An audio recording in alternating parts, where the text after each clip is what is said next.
Welcome back students. इस video lecture series के previous lecture में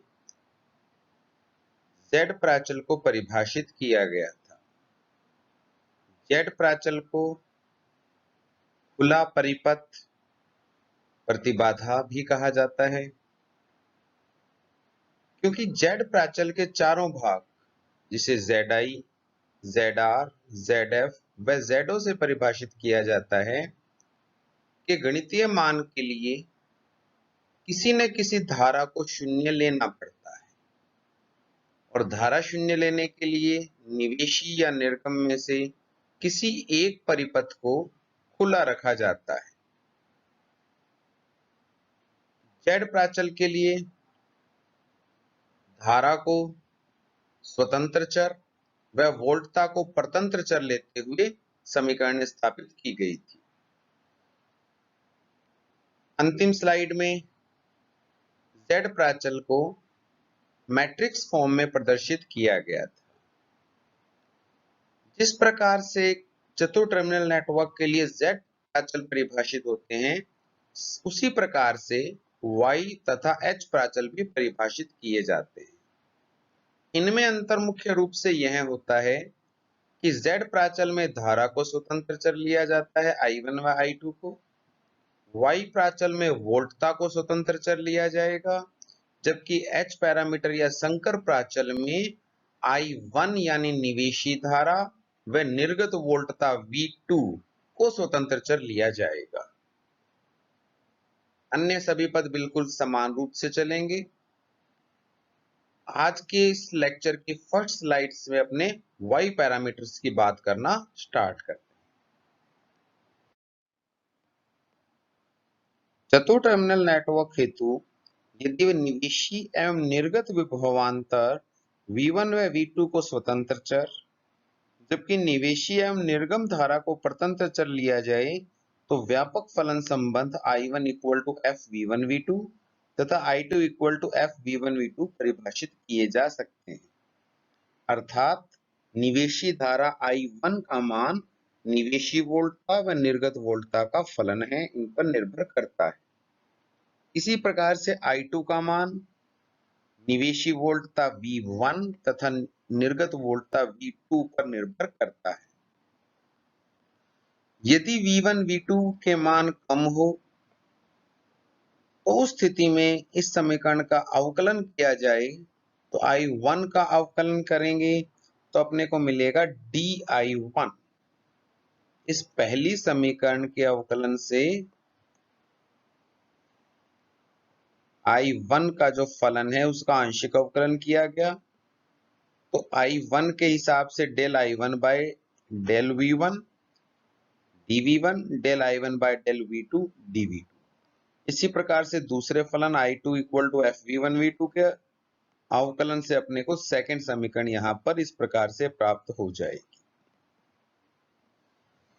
यह माना जाए कि परिपथ में जुड़ी सभी युक्तियां ओम के नियम का पालन करती है तो इन आंशिक अवकलनों के मान नियत रहेंगे। अतः del I1 by del V1 का मान कांस्टेंट होगा और del I1 by del V2 का मान भी अलग से किसी नियत राशि के समान आएगा। इसी आधार पर इन समीकरणों को इन दो समीकरणों I1 equal to YI-V1 plus YR-V2, I2 equal to YF-I1 plus YO-V2 के पदों में लिखा जा सकता है।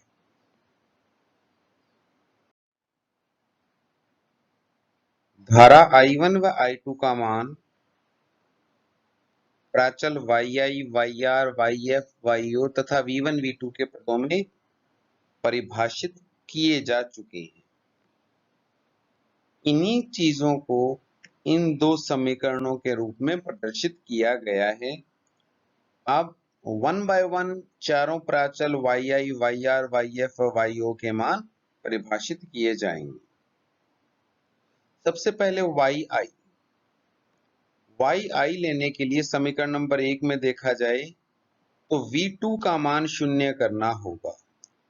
यदि V2 शून्य हो जाए तो YI का मान I1 बाय V1 के तुल्य हो जाता है, जो यहां प्रदर्शित किया गया है। YI के मान को परिभाषित करते हुए धारा बटे वोल्टता पद प्राप्त हो चुका है I1/V1।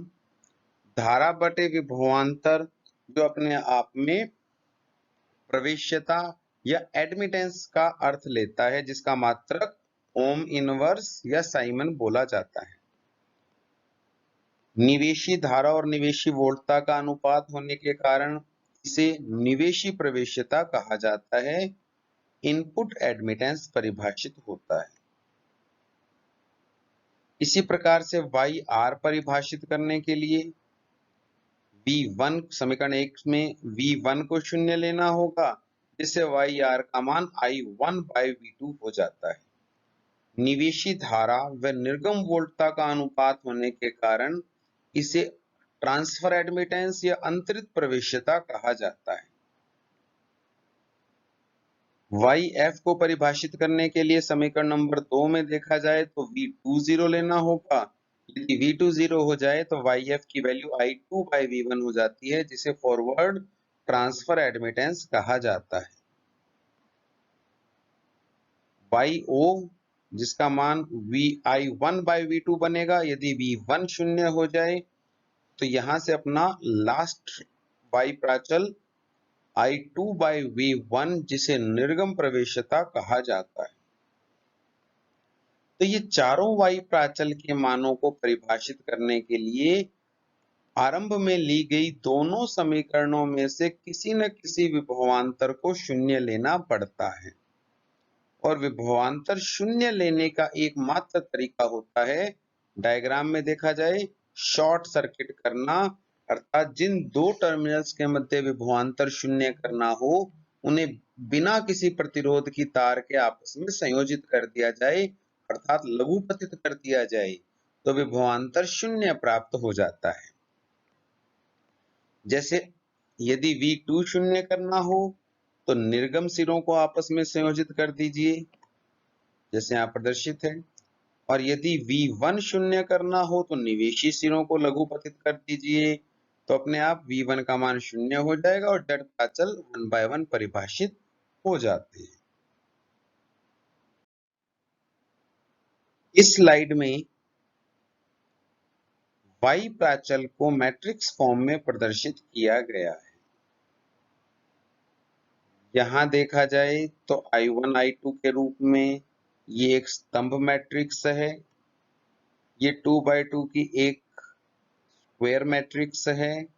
ये फिर से एक स्तंभ मैट्रिक्स आ गई जिसमें V1 V2 वोल्टताएं हैं।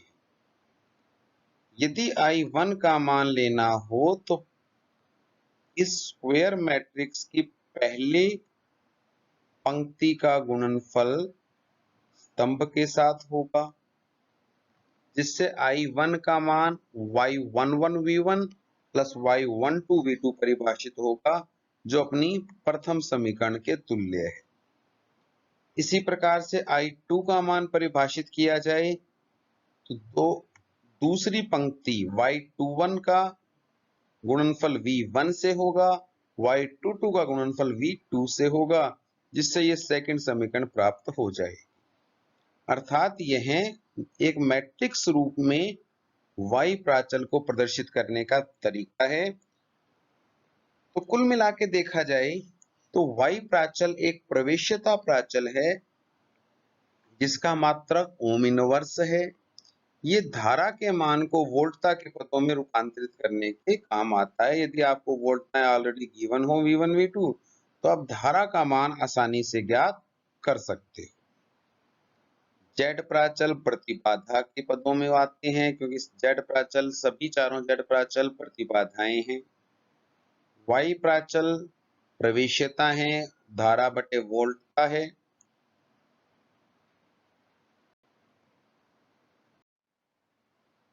जेड तथा Y प्राचल दोनों प्रतिबाधा या प्रवेश्यता के मात्रक रखते हैं।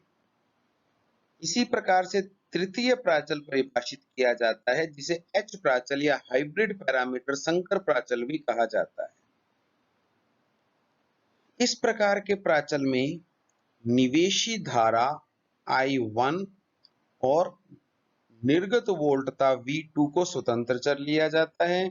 जबकि निवेशी वोल्टता V1 और निर्गम धारा I2 को परतंत्र चर लिया जाता है।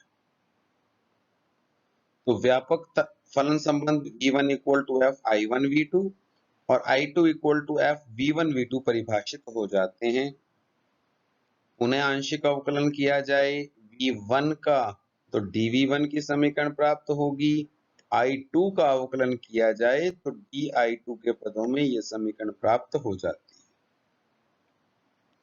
सभी युक्तियां ओमी हों अर्थात ओम के नियम का पालन करती हो तो आंशिक अवकलनों के मान नियत होंगे, जिससे V1 का मान H पैरामीटर के पदों में परिभाषित किया गया है। V1 equal to HI1 plus HRV2, I2 equal to HFI1 plus HOI V2।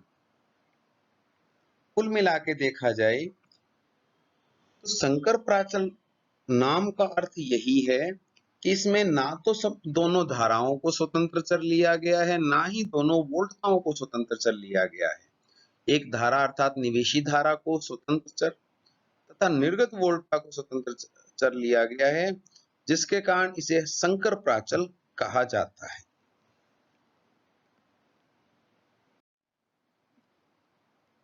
पुनः विभवांतर को दो समीकरणों के रूप में लिखा है। उसी प्रक्रिया का पालन करेंगे जो पहले Z प्राचल और Y प्राचल के लिए अपने पहले ही कर चुके हैं। HI परिभाषित करने के लिए V2 को शून्य लेना होगा।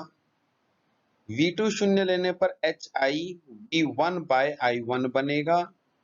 विभवांतर बटे धारा अर्थात इसका मात्रक ओम होगा। ये एक प्रतिबाधा होगी, इसीलिए HI को निवेशी प्रतिबाधा भी कहा जाता है। किंतु विभवांतर शून्य करने के लिए चित्र में देखा जाए तो V2 को शून्य करने के लिए आउटपुट को शॉर्ट सर्किट किया गया है। इसी कारण इसे लघु पथित परिपथ की निवेशी प्रतिबाधा HI बोला जाता है। खुले परिपथ का उत्क्रम वोल्टता लाभ HR परिभाषित करने के लिए इसमें V1 बाय V2 होगा, परंतु जब I1 शून्य होना चाहिए। तो I1 शून्य रखने के लिए सेकंड डायग्राम में निवेशी को खुला रखा गया है, तो I1 शून्य होगा। इस अवस्था में निवेशी वोल्टता और निर्गत वोल्टता का अनुपात उत्क्रम वोल्टता लाभ परिभाषित होता है। इसी प्रकार से तृतीय पद में लघुपथित परिपथ की अग्र लाभ धारा लाभ HF परिभाषित करने के लिए समीकरण के हिसाब से V2 को शून्य करना होगा।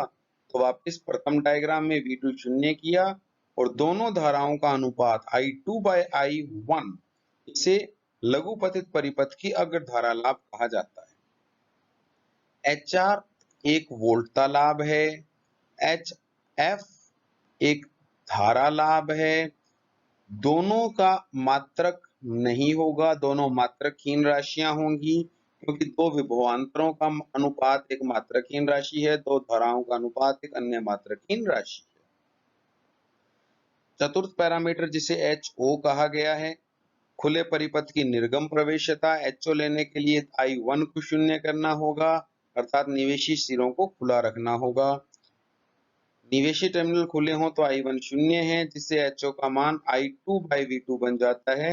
निर्गत धारा बटे निर्गत वोल्टता, ये एक प्रवेश्यता बनेगी जिसका मात्रक ओम इनवर्स होगा। तो H पैरामीटर में HI का मात्रक ओम, HR और HF मात्रकहीन और HO का मात्रक ओम इनवर्स होता है। सभी मात्रक अलग अलग होने के कारण ही ये एक हाइब्रिड या संकर पैरामीटर कहलाते हैं। इन संकर प्राचलों का मान मैट्रिक्स फॉर्म में प्रदर्शित करने के लिए उसी प्रकार से एक column matrix V1 I2, 2x2 square matrix H के पदों में और I1 V2 फिर से एक कॉलम मैट्रिक्स। पहली पंक्ति का गुणनफल कॉलम से किया जाएगा, H11 I1 plus H12 V2, प्रथम समीकरण प्राप्त होगी। द्वितीय पंक्ति का गुणनफल फिर से I1 V2 के साथ किया जाएगा, तो अपने को सेकंड समीकरण प्राप्त हो जाती है। तो ये H पैरामीटर्स को मैट्रिक्स रूप में प्रदर्शित करने का एक तरीका है, जो अपने पहले भी Y और Z प्राचल में कर चुके हैं। आज के असाइनमेंट में फर्स्ट क्वेश्चन, लघुपतित परिपथ प्रवेश्यता प्राचल अर्थात Y प्राचल को परिभाषित कर प्राचल की समीकरण स्थापित कीजिए। सेकंड क्वेश्चन, संकर प्राचल को परिभाषित करते हुए अर्थात H प्राचल को परिभाषित करते हुए चतुर टर्मिनल नेटवर्क हेतु प्राचल की समीकरण स्थापित कीजिए तथा सभी संकर प्राचलों के मात्रक लिखिए। अर्थात HI, HR, HF, HO के मात्रक जब परिभाषित किए जाते हैं तो ये एक बहुत इंपॉर्टेंट टर्म को परिभाषित करते हैं कि HI निवेशी प्रतिबाधा है, HR और HF वोल्टता लाभ व धारा लाभ है तथा HO निर्गम प्रवेश्यता है। किंतु इन प्राचलों में सदैव याद रखने की चीज है कि किसी न किसी टर्म को जीरो रखना पड़ता है, अर्थात या तो खुले परिपथ की होगी या एक बंद परिपथ की होगी। आशा करता हूं आपको आज के लेक्चर से काफी कुछ नई जानकारी मिली होगी। तो आज मैं अपने लेक्चर को यहीं कंक्लूड करता हूं। नेक्स्ट लेक्चर में अपने आगे के काम को स्टार्ट करें। Thank you.